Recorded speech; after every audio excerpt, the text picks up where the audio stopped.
Hello, AP Psychers. Mr. Galusha here with a quick video on 9-3 compliance.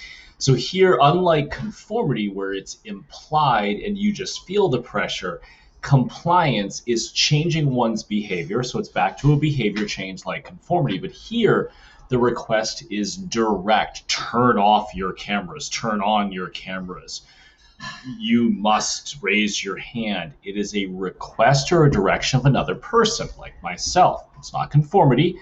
It's explicitly made. It's commonly called obedience. So in Weymouth High School, thou shalt not wear flip-flops. That is a command given by our dress code. So it's compliance that you do it, not conformity. You don't feel pressure from your peers. It's compliance. The hallmark study for this is done by Stanley Milgram. Honestly, it's very interesting that he was a high school classmate of Phil Zimbardo's, the Stanford Prison Experiment guy, and a student of Solomon Asch. Oh my gosh, how cool is that? He knew that people often gave in to societal pressures, but for Stanley, what about commands? And he was doing this research in part because of the Nuremberg trials were going on at that time. If you know your history, that's where Nazi officers were saying I was only following orders. And he really wanted to understand how much of that was true. Would humans really just follow orders if they were doing harm to another human? So here's his study. He sets up an experimenter who's in on the experiment, called a Confederate, remember. We've got a teacher who doesn't know what's going on. The teacher thinks they are giving vocab words to a learner, and they think it's their job to shock the learner with increasingly more deadly shocks every time the learner gets it wrong.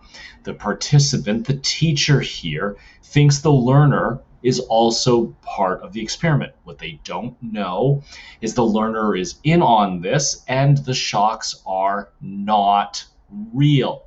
We are only testing to see if the teacher will deliver increasingly deadly shocks as they continue. This is the board of the shocks. As you can see, it starts to get bigger and bigger in voltage every time the learner gets something wrong. You were supposed to increase the voltage of the shocks that you were given. What you don't see off screen here, this says danger, severe shock, and this just says XXX. Which I don't know about you. If I saw that on a control board and had to do it to another human, I would be worried that it would do serious, serious harm. The question was, how far would the participants go? And Milgram actually thought they would stop right away. For a lot of psychologists at the time thought that they wouldn't go very much farther past the 100s. If you've ever stuck your finger in a light socket, not a good idea. It's 120 volts, so you can imagine what a 450 feels like. Now, I just said to you, in this setup, the learner was in a different room. I didn't say it, but I'm going to say it now. The learner's in a different room, and there's actually a tape recording of the learner playing because the learner, we need to keep things consistent and we're in control for confounding variables, something that we'll learn later in the class. But here you actually see the teacher holding the learner's hand to a shock plate. So what I want you to realize is the textbook definition of Milgram study is actually really simplistic. Over the course of more than a decade, Milgram did thousands of variations of this study with different people, had thousands of participants, many different variations. The surface story is what you get here, which is an experimenter saying you must continue, a teacher feeling they must continue. We're going to study to see if the teacher is going to obey the experimenter. But there are many variations, one in which the teacher holds the learner's hand onto the plate as the experimenter says they must continue. Before undertaking the experiments, Milgram asked non-participants what they would do. Most were sure they would stop soon after the learner first indicated pain. 40 psychologists agreed that it would not get beyond that point. Instead, what we found, I'm going to put myself over here, is that it was actually really concerning. If the teacher does not deliver the shock, but someone helped out. So now here I'm doing conformity and compliance. 93% of us will harm another human being. If the victim pounds on the wall, then becomes silent, that's the standard. This is the one you need to highlight. This is the standard. 65% of people will do that. They will they will comply with the experimenter saying they need to continue. And 65% of Milgram studies, that's the one that's always tested on, go ahead, and even when the victim pounds on the wall and says, please, I've got a heart condition, I can't do this anymore, they continue to shock the person all the way to 450 volts. If the victim is heard protesting, the movie version, but they can see the person, we're down to 50. If they're in the same room, now see how the person's becoming more of a person? If they're in the same room, they're down to 40%. If I have to hold their hand onto the shock plate, down to 30%. So the more we personalize the person, the less likely I am to physically harm them, to comply with them. So not only is Milgram's an interesting study on obedience, it's also an interesting study on what happens when you depersonalize someone. It's easier to cause violence against them.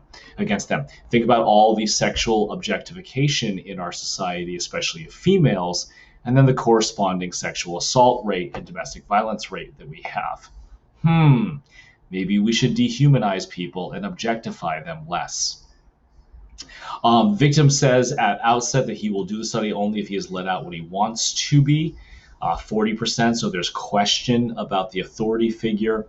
Please note that also there was a restudy done in Bridgeport, Connecticut, where only 48% complied when the victim pounded on the wall and became silent. So that's an anomaly in the data that we do have to acknowledge. I don't think you'll ever see the AP test get into that. If the experimenter is in a remote location, down to 19%. You guys all know this. So if the experimenter, like the teacher, is no longer there, if there's a sub there, it drops compliance ratios. You guys get that. If the teacher is told to select the level of shock, still 3% of people win all the way, which is just kind of psychotic in kind of an antisocial way, but I just thought it was interesting. Now, additional findings. If the experimenter was not a scientist, we're down to 20%. So one of the things that Milgram shows us that your textbook doesn't usually get into is the fact that not only does it show us compliance to an authority figure, it shows us compliance to a belief system, to science. And that might be a little concerning if you're kind of worried about maybe belief in cults or belief in political ideologies that are very authoritarian based. Here we believe in a group, a belief system like science. So if they're not a scientist, it drops down. It's not just who they are, it's what they represent. If I have another ally, back to that conformity thing that we talked about, if you bring an ally, it drops your compliance rating. So always bring an ally into situations where you're afraid that you will find the situation too powerful. If two experimenters disagree, so if you have two experts that are disagreeing, we drop down to 0%.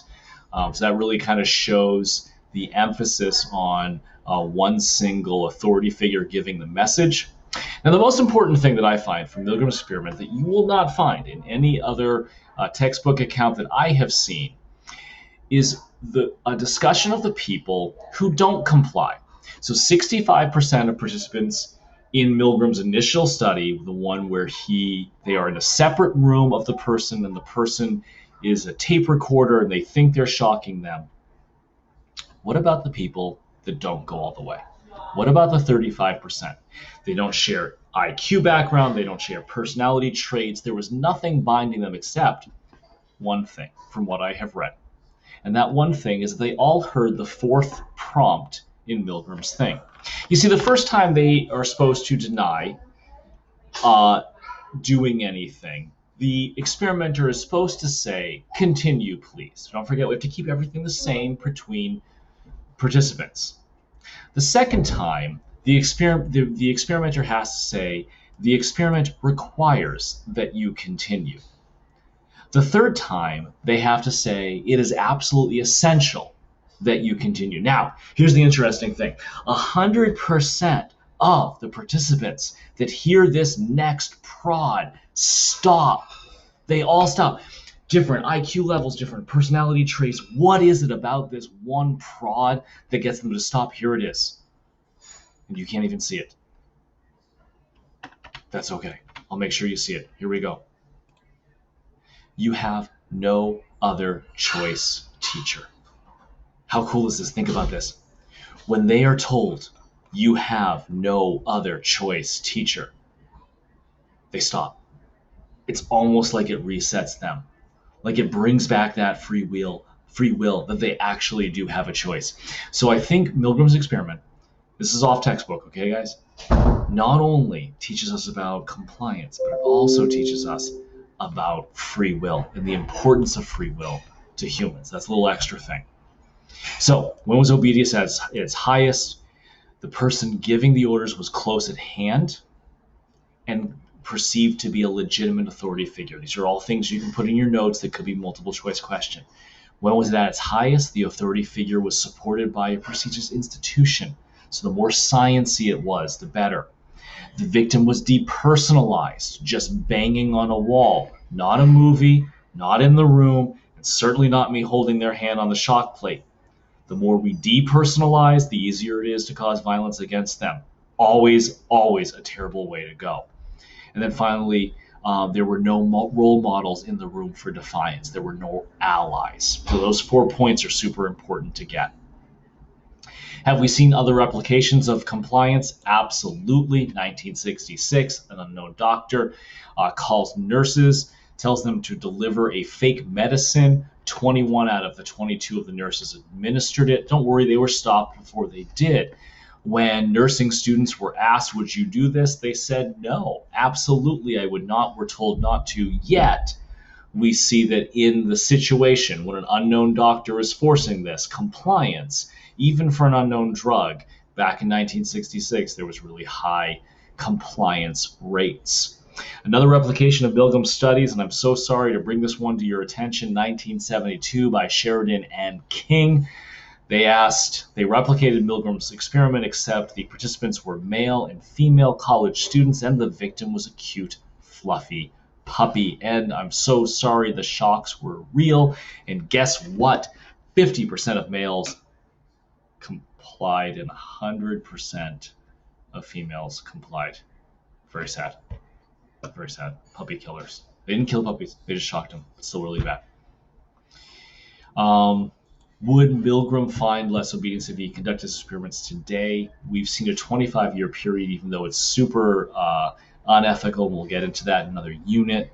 Between 1961 and 1965, no significant correlation between the date and the compliance ratios. We actually seen it in ones redone in Santa Barbara, California, not going all the way to 100 to 450, but stopping at around the 160 mark, if my memory can serve me correct. But it still kind of ends up with Milgram's 65%. Compliance can be as small as just a simple request.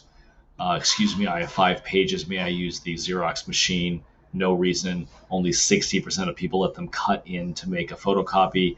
If they just give a reason, because I'm in a rush. Excuse me, I have 5 pages. May I cut in between you copying at the machine because I'm in a rush?